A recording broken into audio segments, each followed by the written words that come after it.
Adam Schefter is going to have breaking news all day long as teams are cutting down to the necessary limits by the middle of this day, and we have a couple this morning. Well, Greeny, we have an interesting one out of New York. The Giants are waiving quarterback Tommy DeVito, who will be released later today. He'll go on waivers. We'll see if there's a team that claims him tomorrow. But Tommy DeVito is the odd man out, with New York having Russell Wilson, Jackson Dart, Jameis Winston.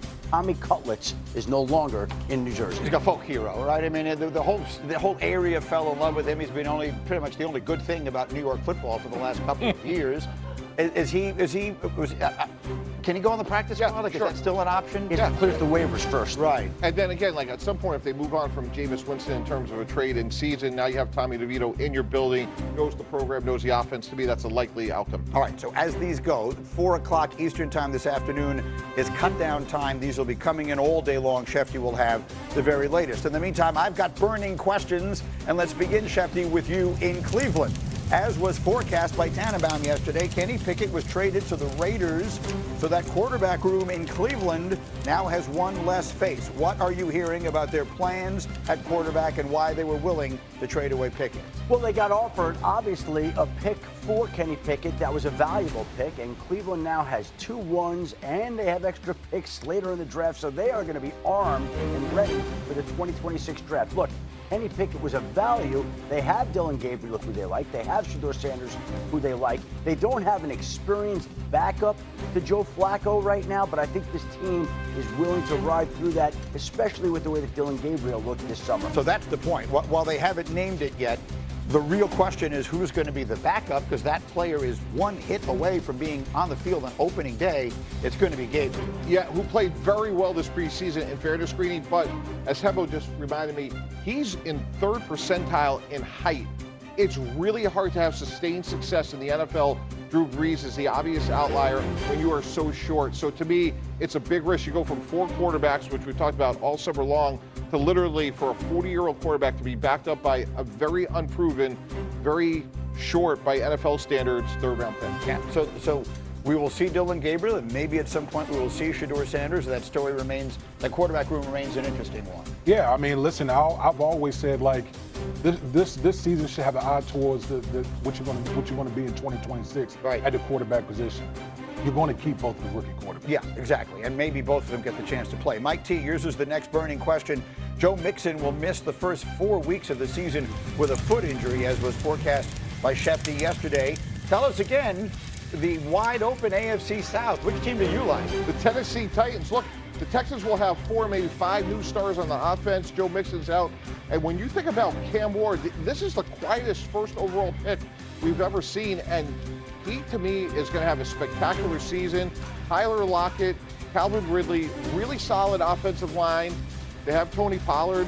I think this is a team that could compete and win the division this year, Greeny. Don't be shocked if Tennessee is a lot better than most of the forecasts. Speaking of forecasting, according to ESPN Sportsbook, the Pittsburgh Steelers win total for this season is just 8.5. This for a team that's coming off back-to-back 10-win seasons. They've, of course, also lost 6 straight playoff games. As you probably would have guessed, Aaron Rodgers says he doesn't care about what Vegas thinks at all. I don't worry about what anybody's saying, what Vegas has a win total at, or any of that nonsense. Every team every year has periods of adversity that they have to overcome and battle and kind of go through it, like the bison running toward the storm. You gotta kind of run to it and embrace it. And if we can do that, then we're going to have a chance to be in the mix. So again, that's why I said it's only Rodgers can. Like only he could say all of that when asked about Vegas's preseason win total projection.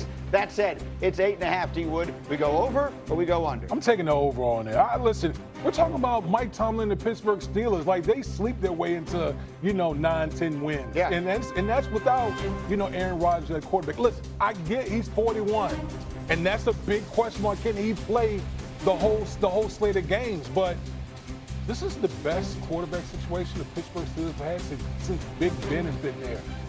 And the biggest question, honestly, the offensive line. The offensive line, they play well, and they play to their strength and protect Aaron Rodgers, come on, I'm taking over. Greeny, the NFL was created on September 17, 1920, roughly 105 years ago. In 105 years, there's been 2 quarterbacks, 42 or older, start a playoff game. I'm going to take 105 years and take the under.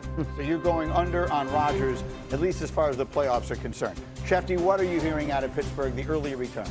Listen, I think they are excited. They felt like this was a position they had to solidify. This is a team, I think, that still has some questions going into the season. I know we talked about Trey Hendrickson and Terry McLaurin. A topic we haven't talked about that's not settled yet is Cam Hayward, the defensive tackle who has talked about retiring if he doesn't get a raise. And they have been unwilling to figure out that situation. So I know we have all these situations that have percolated across the league that have begun to be solved. But Mike is out there, and the topic that hasn't gotten a lot of attention so far is Cam Hayward, who hasn't participated in team drills in practice, with the Steelers getting ready to open their season against your Jets, the 3 of you guys. That's correct, all 3 of us. They're playing against the 3 of us and the rest of the Jets a week from Sunday at 1 o'clock Eastern. And by the way, just so you get a chance to hear it, I've said it a million times, no one says words better than Mike Tomlin does. He had these to say yesterday about his confidence heading into the season. You can trick yourself into being confident. You can hide underneath your desk. I don't worry necessarily about how I feel, the emotional component of it, because it's just that. It's about putting these guys in position to work individually and collectively and being urgent about that work and understanding that everybody's got the same number of days and the answers to those questions, those bills are going to come due in a short period of time. Again, I have no idea what he just said, but I loved it every second. I don't know what that meant. I really don't. But I would like it to be my ringtone if that's on the list of options going forward. All right, we got college football. Full gear. Bengals D-end Trey Hendrickson got a bump in pay, up to $30 million this season to end his hold-in. He's still scheduled to be an unrestricted free agent after this season. Last year's sack leader hadn't participated in any offseason workouts before Monday. Another hold-in ended as the Commanders and wideout Terry McLaurin agreed to a 3-year extension worth $96 million. He gets a $30 million signing bonus. Show me the money. McLaurin and the Commanders take on the Giants in their season opener. An ankle injury will keep Texans running back Joe Mixon out for at least the first 4 games. Last year's AFC South winners will not activate Mixon from the non-football injury list before today's 4 p.m. deadline. Houston did add Nick Chubb in the offseason. I regret not drafting Nick Chubb in fantasy, by the way. Maybe I'll pick up Amari Cooper because he's agreed to a 1-year deal to return to the Raiders just a day after wide receiver Jacoby Myers requested a trade from the Raiders after not agreeing to a contract extension. Vegas also traded for Browns QB Kenny Pickett, a move our Mike Tannenbaum called. Our GM dropping the mic with that prediction. Mike T joined us now with the mic check. 9 days until the NFL season begins, and you're already in regular season form, brother, which we love. So time to get you back in the kitchen and cook up more for us. Tell us the 4 biggest questions you have before kickoff. Good morning, Scooby. All right, number 1, can the Dallas Cowboys overcome their early schedule with or without Micah Parsons? Obviously, it's the most notable holdout that's still going on. And even if he was available to play the Philadelphia Eagles, Scooby, the question is going to be what kind of conditioning he is. So in their first 4 games, they got 2 division games. Philadelphia is most notable, but they also have the Green Bay Packers, Chicago Bears. I think they're going to miss Micah Parsons even if he's there because he won't be full speed. Second question, Jackson Dart. How soon does he start? If it was up to me, Scooby, it would have been 3 months ago. He has outplayed Russell Wilson. He is the best quarterback on the New York Giants.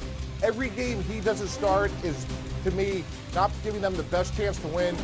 He has played with energy. He's played with enthusiasm, knows what he can do. I think he should start. Okay, next question. Can C.J. Stroud overcome at least 4 new starters on the offensive line and the loss of Joe Mixon yesterday? We saw a great rookie season by Stroud. He took a step back last year because of protection issues. When you have 4 new starters, that doesn't necessarily mean it's going to be better. Can Nick Chubb step in for Joe Mixon? We will see. And then lastly, the Washington Commanders, can they overtake the Philadelphia Eagles of the NFC East? I say yes, they can. Terry McLaurin we're looking at here. He got back in the fold yesterday. They had a Deebo Samuel, Laramie Tunsil, drafted Josh Kylie in the first round. Jaden Daniels was sacked 47 times. That'll be better this year. I think they're going to be the best team in the NFC East this year. Yeah, the last team to win consecutive NFC East titles were the Eagles from 2001 to 2004. So I get your point. So if anything tells us, the Eagles are low-key built for it, but it won't be easy with those Commanders and Jaden Daniels in the way. They were basically an under-the-radar team last year that made it all the way that far in the playoffs. So with that said, what's an under-the-radar storyline that you have your eyes on for this season? Cam Warner, the Tennessee Titans, Scooby, it's remarkable. Here's the first pick of the draft, and he's actually under the radar.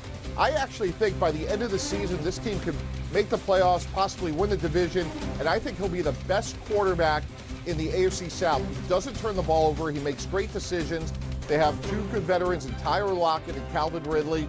Makes great decisions with the ball, great arm. I think he's going to have a tremendous rookie season.